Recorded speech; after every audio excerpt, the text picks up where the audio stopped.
okay, and it's forming out dendritically.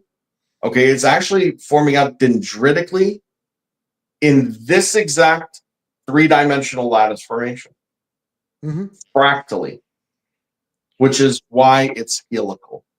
Now, that is your smoking gun. It is the geometries that we've been discussing all along. It is one of these guys. It's the smoking gun.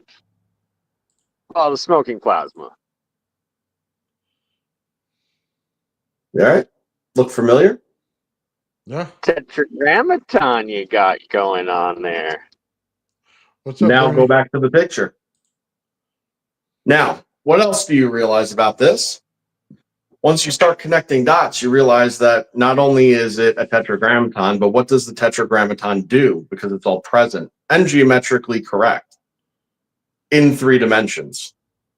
Well, it squares the circle with the triangle.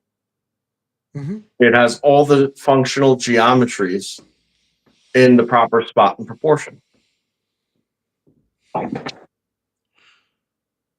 What do you think, Bernie?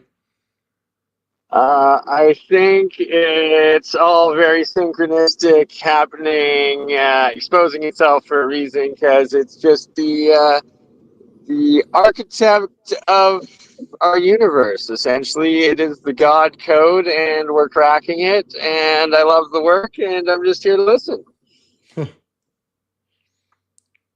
This is why you get to a 0 point, the highest energy possible, because you're converting what we are, which is light, into plasma, which is what we are. We start out as light, we go to plasma, and we still have light in us. It's always been there. By the way, this is the Father, and the RAV is the Son. Okay? So where's the Holy Ghost? Well, the Holy Ghost is the satellite that forms, and the satellite is always there, whether you see it in its bright formation or not. You'll always see the secondary dot that is in locked position. So that's the transient between the Son and the Father, is that Holy Ghost. Sorry, I'm driving. I'll be back here in a few minutes. Yes, sir. I'll be thanks for popping in, Bern. Oh, love you guys. Love what you're doing. So I'm going to show something right here. We were telling you that the RAV itself, when it builds out, it's literally building the structures. So I want you to take a look in your upper left-hand corner and look at the structure that's there. Then look in your right-hand corner where we built out the RAV. I want you to understand we're looking at the same thing here. You are literally looking at them putting this into rock. They're describing plasma. They're describing plasmoids. If you look further to the rock on the left, it's a plasmoid. That's what those items are. You look and see the swirl. The swirl's 100% there in between the two. Everything that you see on that rock is sitting right in front of you in plasma. It's also, just so you can see it right there, you see at the bottom, that's our magnetosphere. You see the plasmoid building out in it on the outside? This right here is the exact same structure. You could see it building out on the outside. You could see where the lines are and where it builds out. This is why planets build out in where the sun builds out at, the lines where it builds out at, where the energy is. And depending on what side of the energy that you're on, is how much energy is in your planet. This is you see the rainbow in it? It's all a mathematical fact when you put it all together. That's correct. And by the way, when we found the chalice, okay, we traced, I traced the chalice out. And I drew all the fields that I gathered to exist, right? And I was like, it looks familiar. I start researching it, and that was exactly the correlation that was brought up, was the magnetosphere of Earth. That it was exactly, precisely, proportionally, everything the same about it. And what that means about Earth is very interesting. And I'll throw this out there for people. And I'm not saying this is definitive, okay, but it seems, it's like kind of got a good case for it, huh? But the RAV doesn't always have to be hot, No.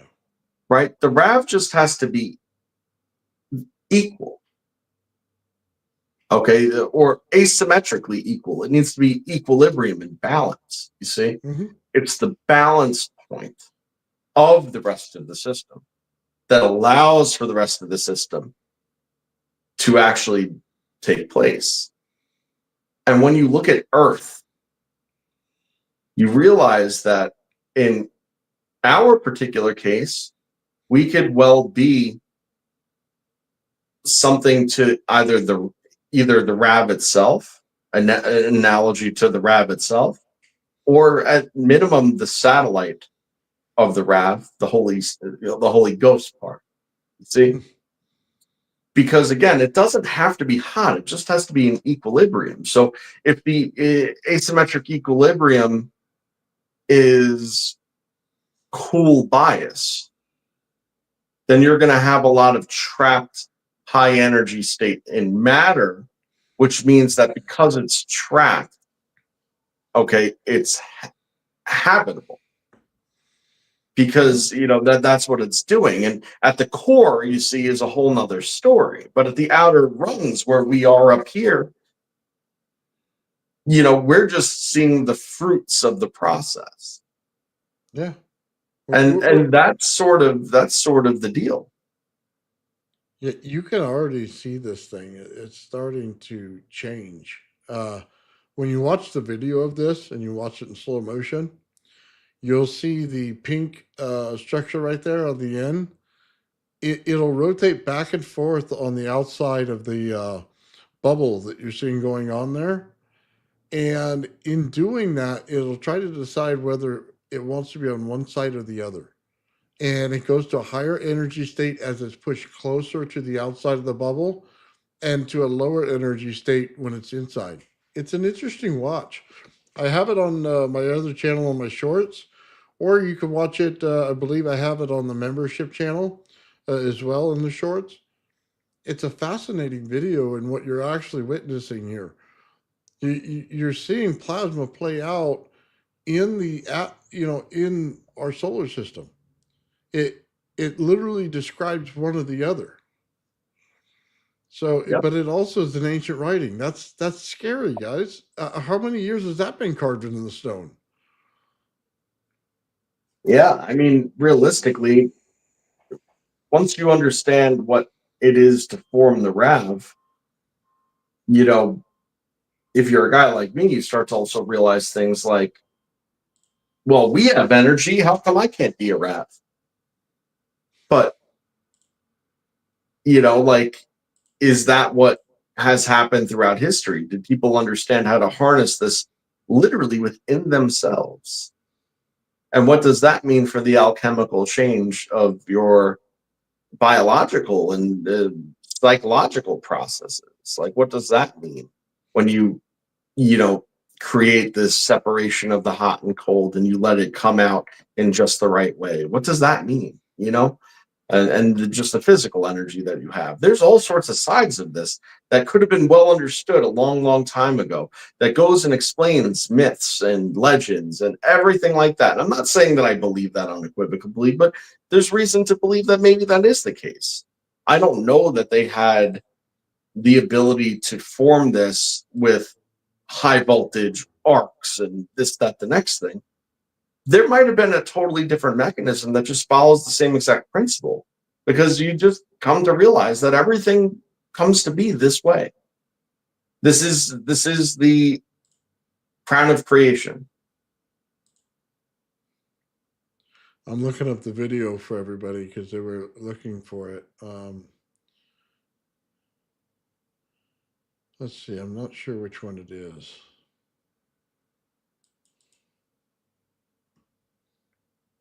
Oh, this is a real good one.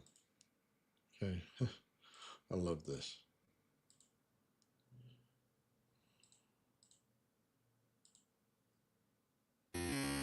This is in super slow motion.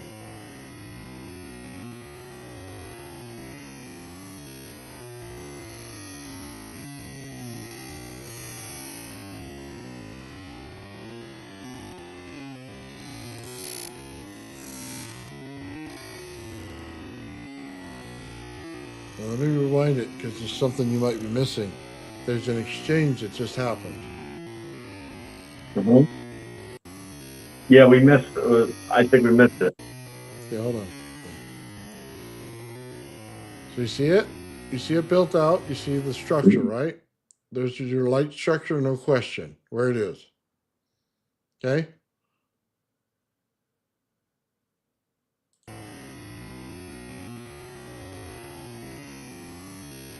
Look what it's doing right now.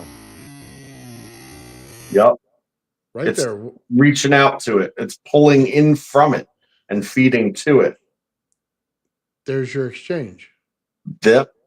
That It is just the exchange. pulled, it just pulled the light right into the RAV, and the RAV amplified. Take a look at it again. I mean, we've seen, by the way, we've seen these things eat and put out the RAV, the 9. Oh, I'll show you. It's just converting back all day. But that's your exchange process.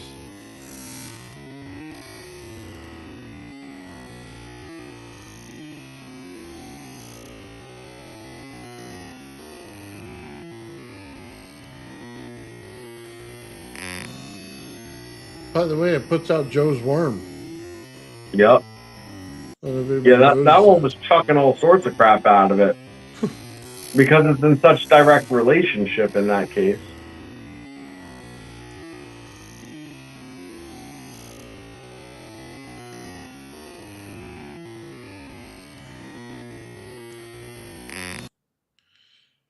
It's interesting. It detaches from the anode altogether. Yeah, right. Detached altogether from the anode, but it's still there. That's pretty ironic, man. Right. And hold on. Any questions? You know what I mean? Like, this should be on the news, man. Like,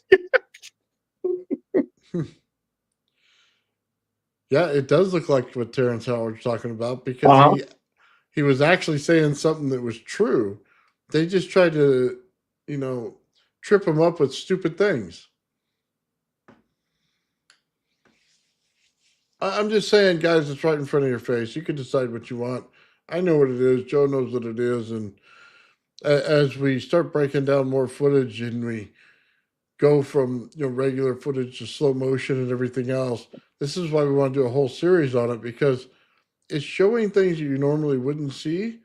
And we're showing them in detail of how they actually come together, how they split apart, how energy's formed, how it pulls through the medium, all of it. And we have the proof, we have the crystallization, we have the energy transfer here, and we can show it go from light to plasma to light, and it's the conversion. That's what's going on here. We're pulling it through. We're pulling through that dimension in order to get it. But we also showed where it shoots a beam of light out and it creates it somewhere else. So just understand this when we go to say, well, how did we get our sun?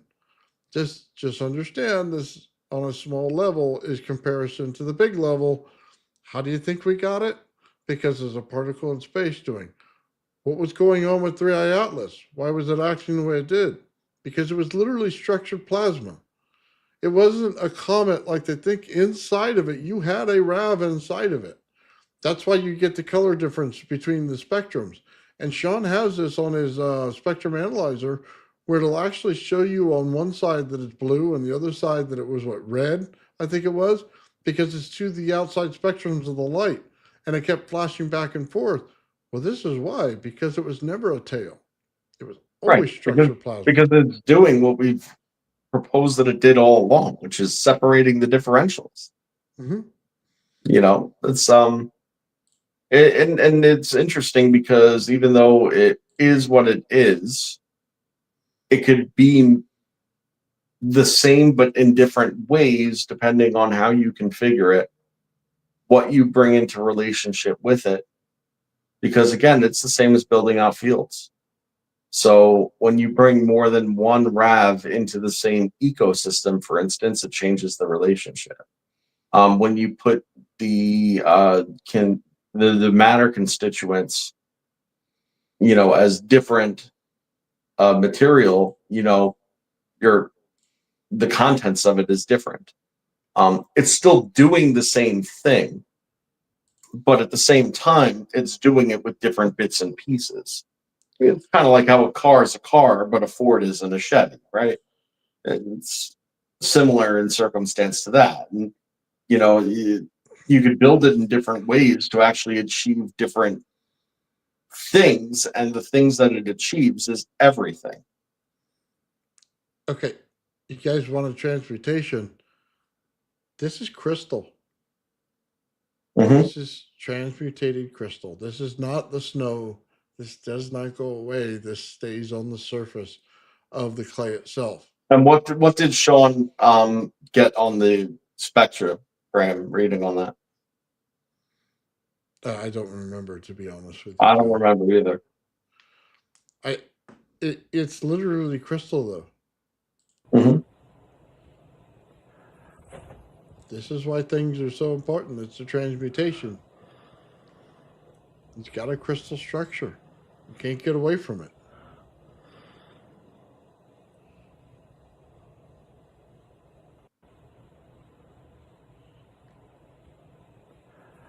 Does it build up and get thicker? I believe so.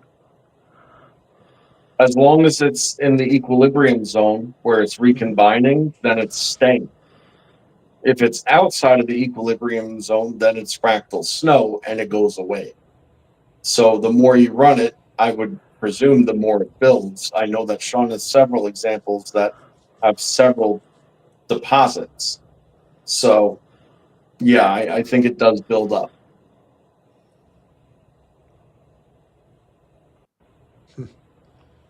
Yeah, it's a little more than the star in the jar because it's in open air. It's an open air, and it's under control. It is whatever we put in it. It doesn't have to be an intermedium. You know? Right. The Star in a Jar had a lot of contingencies there. You know, it was relying on the difference in the medium, you know, to push the cavitation bubble out to cause a vacuum. You got the excitation, but the fact is that that excitation was limited to whatever was in that bubble.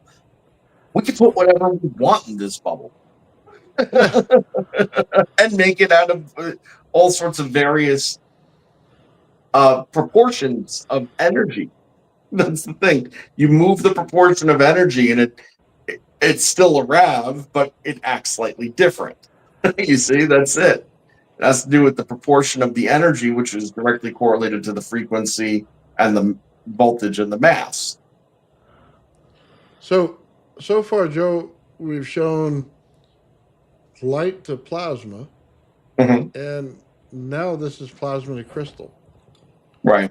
We've also shown plasma to light, like Yeah, not plasmatic emission of light. We've shown plasma throwing off light. Yeah. yeah. We've shown structuring of something that no one's ever proposed to existed. Nobody's even ever said that exists. I mean, we know it's the 0 point, but that's so vague. What does that mean? You know what I mean? Like, we know what this is. Yeah, no, but that's the thing, though. It's just the highest state of energy. That's it. Yeah, And it's a well, right? It's a well of the high energy potential. Yep. It's a well that's continuously running. Okay. That you can structure. That you. Yeah, right. You can structure it well. So you look at this and you go, well, what's the moon made out of? Mostly crystal. mostly crystal, and it's combined by rock. Oh, well, that's pretty interesting, right? What's going on in the core of our planet? Well, it's a lot of crystal. Every time we get to a cavern, what's building out in it? Crystal. Why? Because of the way this is structured. It's mimicking everything the Earth does. Okay? How do we get oscillation in the Earth? Well, crystal. Every time it comes through there, there's a frequency in the chamber of the crystal. Mhm. It's literally So guys, so hold on. How does elemental dust form? Right. Well, I mean, the answer is, well, this, if it's not forming on a substrate, right? So if you have this forming in thin air, it can only form one molecule, one elemental molecule like this at a time. Mhm. Maybe a couple of them will incidentally bond while they're still in a high energy state, if they're able to. If there's free electrons, if they're in an electron cloud, which this has, okay. But once it falls out of that, then its bonding event is over. So whenever you see a dusty ass planet that's just covered in dust, well, that's because its matter creation was not on a surface. It had no seed, you see? That's the key, is the seed. And that's the one thing about the RAV that makes the RAV is that it needs a seed. The clay was the seed. The ball of metal that it forms is the seed that it's creating in its own, resonance patterns. Without that, it won't form. It needs that seed. So it'll still create matter, right? If the matter is created on the surface of the seed, then it crystallizes in a very solid lattice form, and it structures large macroscopically as a lattice. If it forms in the cloud, it's dust. I just want to tell you something, Joe. And this goes back to something you told me a long time ago. When we 1st Mhm. started doing this, Joe came out with a list of exactly how everything works. Okay? The spoken word creates it. Now think about this. If you're light and the spoken word creates it, the cavernous structure is pushing that sound back to you and flipping into itself. So it's folding on itself into plasma. Okay? Mhm. Just understand this. Joe told you this a long time ago on exactly how it works. The spoken word. So what is it? Okay? If you're light and you speak a word, all you're doing is putting frequency in the cavern, which allows it to flip to plasma, which is exactly the conversion we just showed you. Don't Joe had disagree. it a long time ago.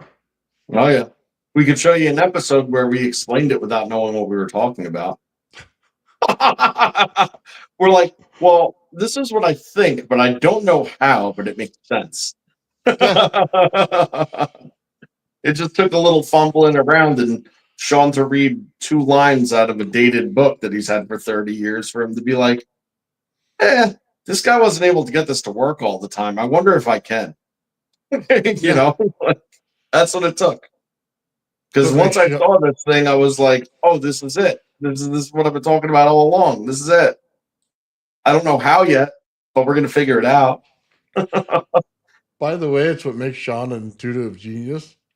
The Yep. catch just pulls experiments out of left field and has them right every time.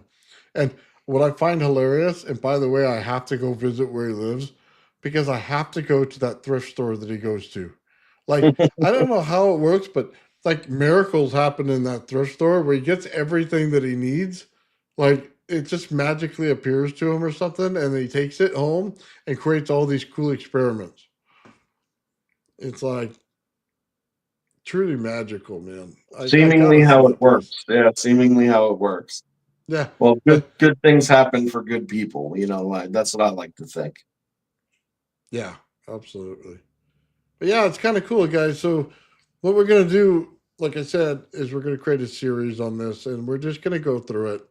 We're gonna call it Project RAV, and we're gonna go through it and show you the clips like this and exactly how Sean did it. So he'll go through and he'll build it, and then we'll see the end of it, like we see here in the crystal formation on the last video.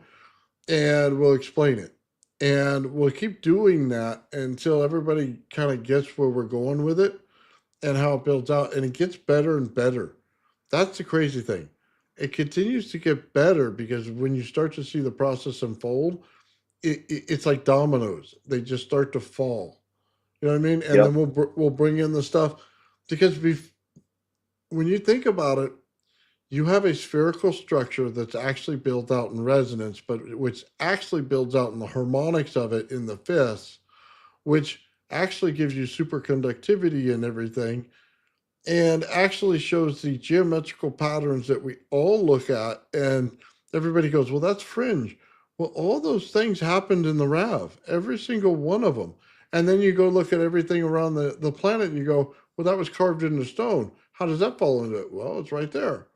Well, if you have energy in your planet, guess what? When you get to an orgonite, where's the energy coming from? Well, it's still coming from the planet. You're just drawing it in.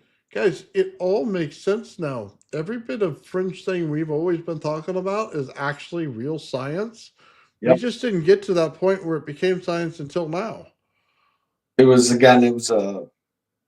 effort of connecting the dots.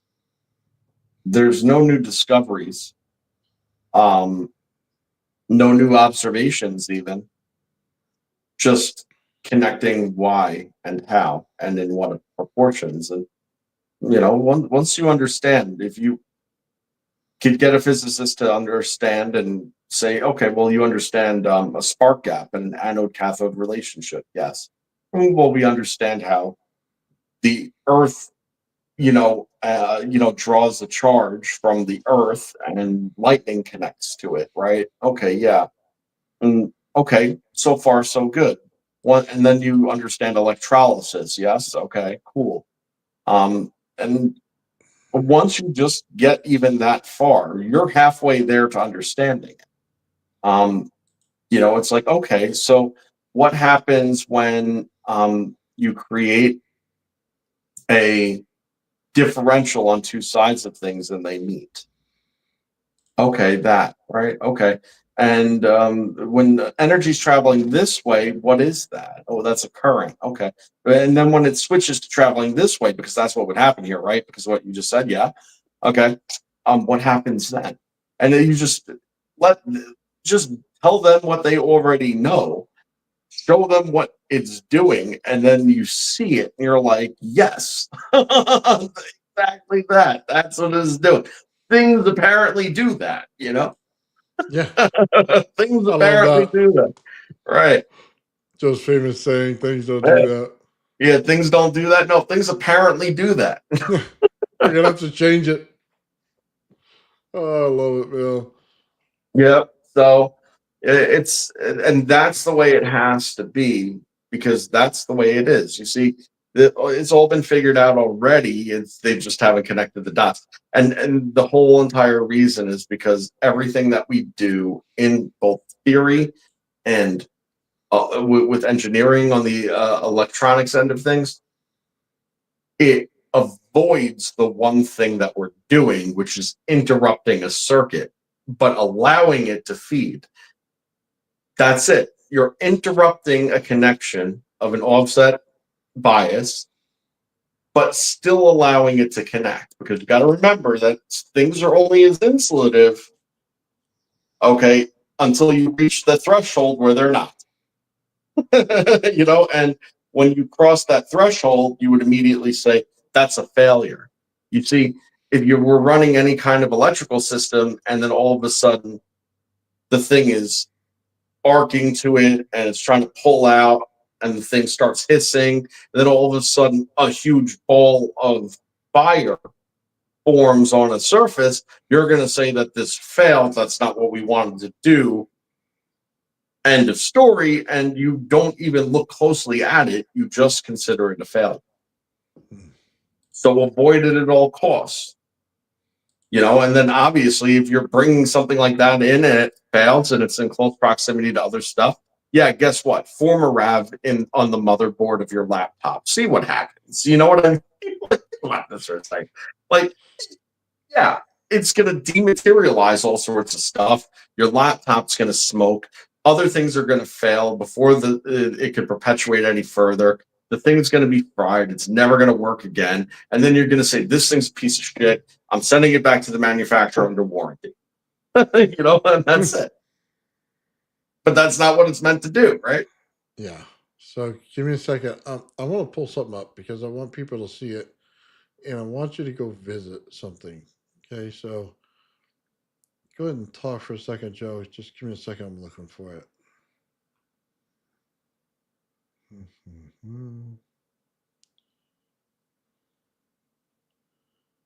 Oh, where is it?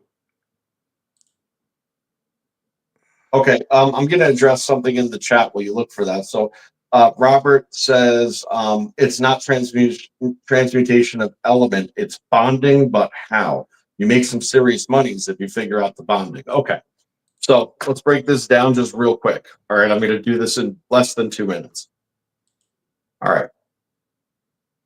You're creating the plasma. The plasma has a draw and an opposite side. Okay. The chase separates the differentials. I'm not going back into how RAV works because we've discussed it exhaustively. All right. You have a low energy state on one side, and this low energy state is atomic nuclei with no electrons.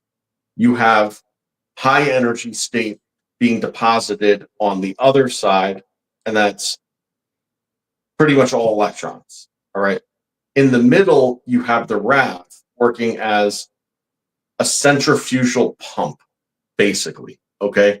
That's keeping an asymmetric feed of high and low energy states between the two, allowing for the perpetuation of the reaction.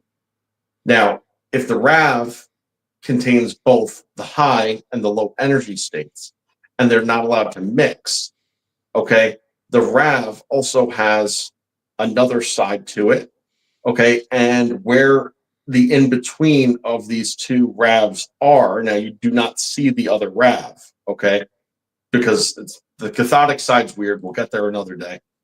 The point is that there's a relationship that always exists in the intramedium, okay, and it exists in the immediate area of the RAV's field, okay, because there's multiple fields in play.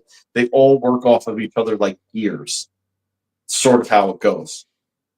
Anything that's not inside the RAV, but inside the RAV's field, okay, is in a state of mix, asymmetric, stable, non-equilibrium. All right. There's points where it crosses. Okay. And I have multiple pictures of that here. I'll put my hand over the one that Nathan doesn't want me to show. And you can see this one right here. Okay. You can see that there's multiple points in the intramedium where it crosses. Okay.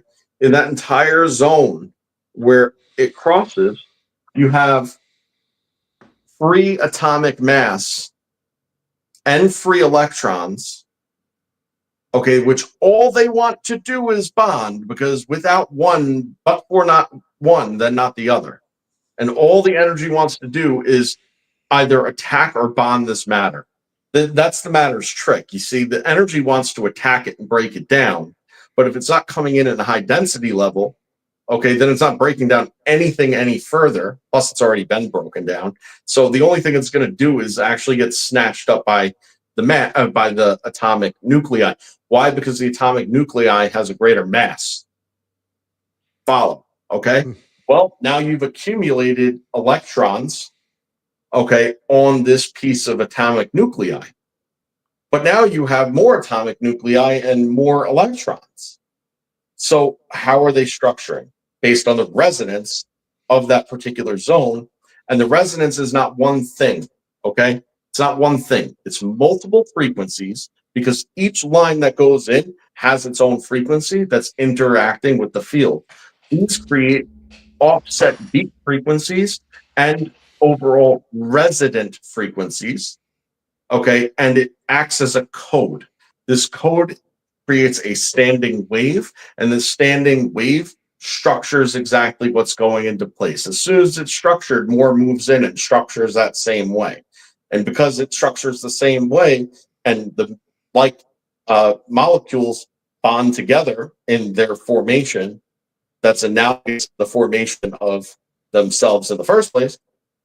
It just is a repeating fractal pattern at that point. That's how it's both transmutation and how the bonding occurs. That's how the crystallization occurs. It doesn't occur in the non-equilibrium state. The non-equilibrium state is needed to perpetuate the entire reaction. The rebonding occurs in the equilibrium state and is dependent on what I just said. The multiple frequencies, the offset beat patterns, and it's not just boom, boom, boom, boom, the beat, right? It could be boom, boom, boom, boom, boom, boom, boom, boom, boom, boom. I said it's all sound, and that boom, boom, boom, boom, it's all different notes, okay, and all these different pitches, and combined with the beat, the pitch and the beat, it's music. The music structures what it is. It's crazy because it's exactly what it is. Literally, you could run a song through this, where if the song were able to translate into that beat frequency and pitch, right, it would structure the matter the same as the song. Well, that's why, just so you know, certain pillars around the world, and I think it's in India, they have pillars, and if you turn them on their side, they are frequency. You actually either have a song in there, or you actually have something important that they wanted to tell you, and it's all in the pillars. If you look at them, they're rounded, and they go like this, all the way up. Turn them to their side, put it through a program, and you're going to find out what they were trying to tell you. Mhm. Anyway, I wanted to show this. Merkaba had asked us, and I'll do it in a future episode as well. I gave the link to it, but I want you guys to see this because you're going to love it. Okay? And it ties in right to what we're talking about here. And Yep. Here we go. Substantial and lasting drop in electrical resistivity. And that, my friends, is the smoking gun. It is the exact electronic signature Fenning's theory predicted. It's real-world experimental. Sounds like it's straight out of science fiction. Dynamically doped liquid superconductors. It's a pretty wild story, folks. It kicks off with a claim that sounds an awful lot like alchemy, but it ends with a technology that could literally change the world as we know it. So, let's get into it. So let me just start with a question that, honestly, feels like it should be asked in a medieval lab, not a modern one. Can simple sound waves, just sound, actually turn one element into a completely different one? I mean, that idea alone pretty much challenges everything we think we know about physics. Because, believe it or not, that's the core claim we're digging into today. There was this really controversial experiment that suggested if you blast liquid mercury with ultrasound, you could actually create gold, along with a bunch of other stuff. So what on earth is going on here? To figure that out, we have to start with the experiment itself, because the results were, and I'm putting this mildly, completely and utterly shocking. Okay, so back in 2017, a research team reported something that just sounds, well, impossible. They took regular liquid mercury, hit it with some seriously high-powered ultrasound for just 3 minutes, and watched as part of it just turned into solid grains. And here's the really weird part. This happened at 260 degrees Celsius. That's hundreds of degrees above Mercury's normal freezing point. It just shouldn't happen.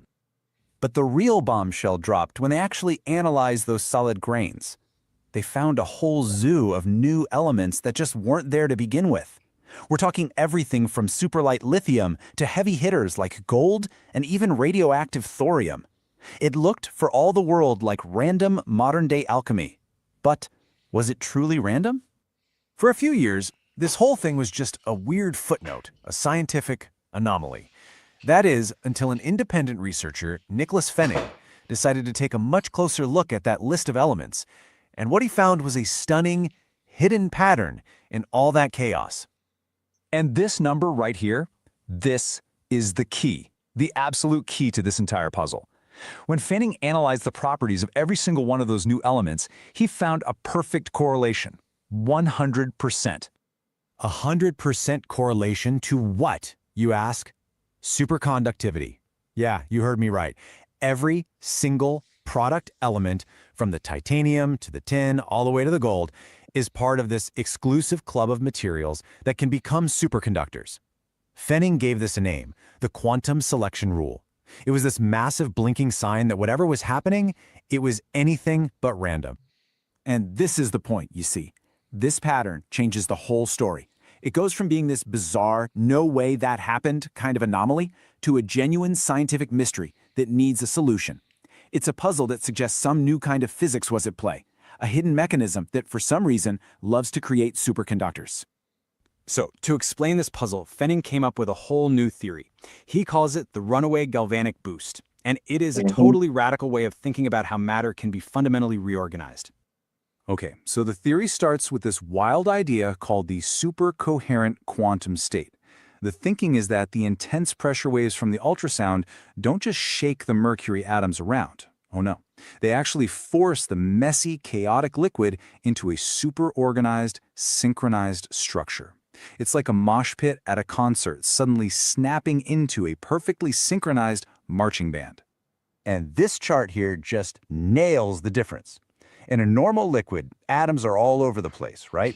And electrical resistance is high. But in this theoretical supercoherent state, the atoms get organized, they're in sync. And the biggest, most important consequence of that, the electrical resistance should absolutely plummet. Now that's a great theory, but is there any actual proof that sound can do this to a liquid metal? Amazingly, yeah, there is. Back in 2015, a totally separate, peer-reviewed study did almost exactly this. They took a liquid metal alloy, blasted it with ultrasound, and measured its electrical properties. And what did they find? I'm quoting here, a substantial and lasting drop in electrical resistivity. And that, my friends, is the smoking gun. It is the exact electronic signature Fenning's theory predicted. It's real-world experimental proof that, yes, ultrasound can push a liquid metal into that low-resistance, highly ordered state, the perfect setup for these crazy transformations to kick off. So, if the theory actually has some legs, how do you harness it? Well, Fenning didn't just stop with the theory. He went ahead and actually designed a machine that could control and sustain this entire process. He calls it the tri-field activation chamber, and it's basically built on a dance between three different forces. You've got the acoustic field, that's the ultrasound to get the whole thing started and condition the mercury. Then you've got an electric field for propulsion to get the liquid moving. And finally, a magnetic field to control that movement, basically turning the electrical input into a nice, stable spin. Now here's where it gets really elegant. The way these fields work together creates something called a dynamo feedback loop. You know that horrible high-pitched squeal you get when a microphone is too close to a speaker? That's audio feedback, right? The sound is feeding back on itself and amplifying. Well, this is kind of the same idea, but instead of making a terrible noise, it's used to stabilize a quantum state. It's brilliant. So let's break it down into 4 simple steps. Step 1, the external fields get the mercury spinning. Step 2, as that... Yeah. Well, there was one thing that I wanted to say, 2 things actually, right? So first of all, about the transmutive element, a portion of it. Well, you can transmute it in those cases with only sound, because the important thing to realize about all the listed elements is that they're actually just different versions of the overlying group, which is of the same element. So it's just a built-up version of the lower density versions of itself, you see? So even though they're different elements, right, they are in essence of the same base element. They would go off of the same note, right? So those things structured in that note, and I don't know what note that is, but that pitch variation lends itself to that ability to have organizing properties in that way. In what way? Well, in the way that they showed, right, where it's cubic and repeating. Why does something that's cubic and repeating have superconductive properties? Because it is an analog and equal to a pure rest state. You see, when you structure something that's cube, cube, cube, cube, cube, and it's just ever repeating cube, cube, cube, cube, cube, right? That is exactly what pure rest state is. See, there's no incoherence. See, when we call something coherent, we call it coherent because it's specific and the same. Okay, but anything that's coherent, okay, anything that's manifest at all is actually a form of incoherence of rest. Okay, so whenever you're structuring something's lattice as perfectly symmetrical coherence, there is no incoherence in it, which is the same as the rest state, which is the same as no resistance, which is the same as the pure potential, which is the same as the ether, which is the same as the 0 point. Okay. You see? Like bang, bang, bang, bang, bang. So now superconductor, and these things have that ability. You could bring the sound in to restructure them that way. You could also bring in other stuff to make them heavier with using sound if you have the right combination of frequencies. Okay. I just want to point this out. And Mike's got it right. Okay. Shout out Mike Does out there. He's got it right. Why do you think Alexi put in a piezoelectric disc to aluminum? He literally made the aluminum a superconductor, removed the resistance, and there you go. It made it a superconductive element that would eventually self-sustain itself. Mhm. That right there is the simple answer of the gravity flyer why he's doing it. Mike said it right. Joe's got it right. And Merkaba, big shout out. He's got it That's right. a great video, and it's a good point. It's all true. Yeah, it's literally. If you're into that project, man, you better know that Mhm. because that changes the entire project for you and why it's working. It was absolutely amazing that Fenning put it out like that, or Merkaba did. So yeah, I left the video. You can watch it yourself. He's got several more on it if you guys are into it. But there you go, right Yep. there's Well, the Mike Does his link. 2 for 2 on the day, huh? Oh yeah, You got the 3 holes right all along, and now he's right on that tip. that's right. Yeah, it was Merkaba's video. Yeah. So, yeah, guys, I would encourage everybody to go to check that out because he's got several videos on it. And Merkaba's awesome, man. By the way, the machine that he did build, and he said it in there, he did build an ultrasonic machine that actually takes and spins magnets and other things in there. And he is using mercury in the center of it. So just rest assured, if you click on that, you want to see the rest of his videos in there for the machine he built. Absolutely mind-blowing, okay, and what he did. So, yeah, shout out to him. We're going to have to watch some Damned Winter videos soon because everybody mentions him, you know what I mean, in what we're doing because apparently he's got the same thing going on that we do in some way. Oh yeah, there's more than one way to skin a cat, but Oh, yeah. the fact is that the principle is always going to be the same, right? If you're going to use current and voltage to do it, you could also use sound to do it too. It's just got to be an exchange, right? Well, by the way, you could do the same thing. That's why you got to understand plasma makes sound. Plasma is in space. Space has sound. It's all in there. What are you trying to do? You're trying to line up literally that field in the gravity flyer that makes that plasma in that sound with the ultrasound. And as soon as you do, just like Merkaba says, it screams like a banshee. Okay. All right. I did something the other day, and I don't know how I feel about it just yet. So I was not going to talk about it, but I think I should anyway. All right. I was making a roast on the stove, and I don't have a pressure pot, and I didn't want to have to eat at like 9:30 or 10 o'clock at night. So I took a big pot that I had and I put just a little bit of liquid in it. Okay, like a little bit. And I put the roast in there, whatever, right? And a little bit of liquid. I cranked it up and I took a big stainless steel bowl right? And I put the big stainless steel bowl as the lid. And Okay. just as it would, it's going to create a seal, right? So then what I did to keep it from just boiling out was I put water, okay, into the bowl. And now what do I know? A few things, right?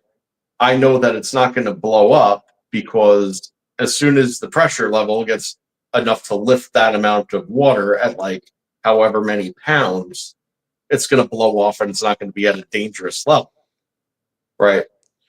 But now I started the water off cold. This is where it gets interesting. All right. Started the water off cold. Well, that's like thunderstorm stuff, right? But what happens when it gets hot, like a double boiler? Well, let me tell you something. It started boiling all that water. It was not a bomb. It did not blow up. It had a passive, reliable pressure release system by virtue of weight. Okay. Anyway, I digress. So you have all of it boiling underneath, all that heat energy transferring in a more concentrated fashion, okay, than the dispersal of the equal heat in or close to equal. See, offset, cooler, but still boiling, okay, from the much larger mass up top. And it's a bowl into it. Remember that. So it has a convection that's swirling and spiraling. You see, I created a tornado inside of the bowl. But the only way I realized that was because I created a tornado on the top of the bowl too. And it was very small. It wasn't like you could stick your finger in it or nothing, but it definitely had a rotation to it. When I went to go check it, the steam was swirling in the opposite way. You see, that is the exact energy exchange. The difference is that I was not letting the direct contact occur. You see, now, if I took infinitesimally small holes and I put infinitesimally small holes in the bottom of this, enough where like it would leak a little pressure, but not a whole ton, you see, then that would be an asymmetric exchange, wouldn't it? Well, what the hell do you think would happen then? I Well, don't know. You tell me, because I'm still thinking boom. it didn't go boom. In fact, and it cooked the thing in an hour. Did it really? And, yeah. Oh yeah, it's genius. You know what I mean? Like way more effective than any pressure pot you could ever have. It twice the danger and whatever. But I'm love pretty it. sure that if you allowed for the exchange between the top and the bottom, that you would have some type of RAV circumstance. It wouldn't be a plasma ball RAV. I'm not saying that, but you would have the exact exchange motion relationship that would exist in that situation, that same situation. You're taking two things that are the same, one with a higher mass, one with a higher density. You know what I mean? Like, that's what you're doing. I'm telling you, man, you got a pair of steel ones right there, buddy, doing that. I wouldn't do that. Oh, come on, a pressure pot, you clamp the thing down, and then you're relying on a mechanical valve to save your life. Okay? This, if it could lift 6 pounds, let's say it was 3/4 of a gallon of water in there or something. If it could lift 6 pounds, all it's going to build up is 6 pounds of pressure. Okay. Well, Right? I think I think Mike said try using ultrasound on your roast. that'll do it. It probably fall apart. Yeah. Uh-huh. All right. We're there with you, man. Get your plasma pressure cooker today. Hey, we saw that, by the way. Brendan cooked his chicken in plasma. He's like, did you eat it? He's like, yeah. Oh, he did. That thing was, oh, dude, that's so ugly the way that whole process worked. And he ate it anyway. That was It's amazing. disgusting. Let's be straight. That thing was like glowing purple and on fire. Yeah. Oh man. Here you go. He says right there, that fish says it's a billion dollar idea, which he just came up with. Well, they kind of already did it. You see, they did it with hot dogs back in the day, where you would just like connect the hot dog between the anode and the cathode, and then it would heat the hot dog up that way. In 1 minute, it would cook the thing to well done. Oh my god, I did it with my Tesla coil with hot dogs, but I didn't get the plasmoid in the center to blow up. That would have been something. Mm-hmm. I did, by the way, for junior high, I did stick things in the microwave, including a hot dog for my science experiment. It was more funny than it was experimental, I guess, because they gave me a C for it. But I thought it was awesome. You might. Well, I mean, honestly, as a teacher, like that like tops the list of like low effort, low thought process science projects. I microwaved a hot dog. I put it in. Stuff happened. It got hot. One of the ends was still cold. You know, like In all fairness, I did it with beans too. I mean, like I wanted to see the relationship. Like, yes, I know now. Okay. I can imagine Nathan in his 6th grade self. My hypothesis is that it's going to get hot.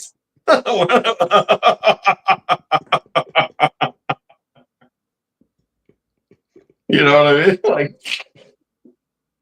whatever, man. It's Oh, funny. what are you gonna do, man? It was junior high school, man, and we had to come up with something, and we didn't Yeah, have that's no all right. money See, at the my parents house. were divorced, man, and like I got sent home with a science project one time, and like I don't know, I was in 3rd grade or something. Like I didn't read the paper or something. My parents were supposed to help me. It said so on the paper that I didn't read. Well, Yeah. long story short, my mom says to my dad, like, he has a science project due Monday. You have to do it with him. He has to make some kind of boat, something that floats or whatever. They're doing buoyancy in school. And my dad's like, my dad, very much like me, you know, actually, well, other way around, isn't it? Right. Long story short, my dad's like, yeah, don't worry, man. We got you. So he goes, cuts, makes like this really cool raft looking thing. You know, it floats good and everything. It puts like a sail on it, a Lego man, the whole 9 yards. Totally, I'm super stoked about this thing. I'm excited. It looks cool, like a pirate raft and stuff. So I'm like, all right, my science project's done. It floats. That was the goal and whatever. So I get to school on Monday, and it turns out that had my mom read the paper and or given it to him and or given it to me, we would have known that the point of making the floating thing was to see how much weight it could hold and still stay buoyant. And this raft wasn't about to hold no more than my Lego man. You know, like it floated because it was wood and water, for Christ's sakes. Like it didn't have sides; it had holes and gaps and stuff in between the pieces of wood that we tied together, man. You know what I mean? Like it was just like the biggest epic fail ever. Oh, jeez. Yeah, and I Well, told my teacher, I was like, I think we misunderstood the project. yeah. But you could have always taken what diet soda and regular soda in the can and put them into the water Yeah, and watch man. the one But with nobody knew sugar. about that back in our days, man. They figured that one out later. But All he right, got you an somebody would have A. known, but not us. Joe would have been the superstar of that one. Look, it's buoyant. The other one's not. There you go. You figure it out. No, I'll never forget. One kid basically made a barge out of like 1/8 inch plywood, like hobby plywood and stuff. The thing was like silicone sealed on the sides and stuff. It had, you know, like walls like this big. They put as much weight as they could, and the thing wasn't sinking. It was taller than the water was deep. You know? Love it. Oh, it's great. Yeah. All right, Joe. It's been 3 hours, man. Dude, such a great show. Awesome. So much information, man. Yeah, if you guys get a chance, check out Merkaba's channel, man. give him a shout out, a thumbs up, and a subscribe, man. He's got some cool stuff going on there. You'll love that stuff. All right, I want to say thank you to a couple people out there, man. I want to say thank you to Darren. Gave 5 Old Man Build memberships out, man. Totally awesome. Richard Presswell became a new member, man. Just want to say thank you. Right on, Richard. Shout out. Cool. Shout out Travis Fools, man. Members for 2 months, man. Totally awesome show, guys. It's going to be awesome tonight. Traveling Fools. Right on, guys. I just want to thank everybody in the chat, man. You guys have been totally awesome tonight, man. Been a fun time. Hopefully everybody learned something. Cool projects coming up, man. We're going full bore on the Gravity Flyer, full bore on the RAV, and that's kind of what I'm going to dedicate my time to, and just go over it piece by piece, man, until everybody gets it. With that said, I just want to say thank you to everybody, man. I really do appreciate everything. All right, folks. Happy Friday. Peace and love. The old man built. The old man built. The old man built. The old man built. The old man builds is broken in the head. People not seeing reality has put them in the red. Where conscious and spirituality been stricken from the norm and replaced with the ignorance of basic magnetic form. The geometry of God keeps running through his head. That's what makes old man builds broken in the head. The old man builds. The old man builds. Spheres of destiny are spinning in his mind, making him travel back and forth in time, battling the establishment for just a little recognition. Has him forcing the world to understand his premonition. That world will have all the technology in the end, even if it means his life will fail to extend. The old man builds. The old man builds. The old man builds. The old man builds. Fears of destiny are spinning in his mind, making him travel back and forth in time, battling the establishment for just a little recognition. Has him forcing the world to understand his premonition. That world will have all the technology in the end, even if it means his life will fail to extend. The old man builds. The old man builds. The old man builds. The old man builds.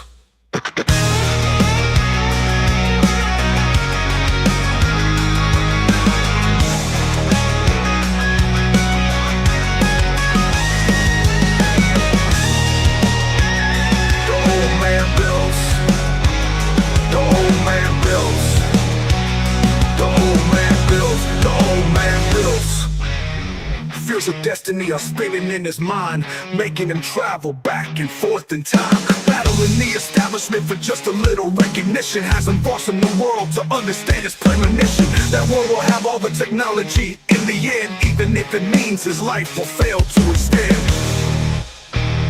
The old man builds.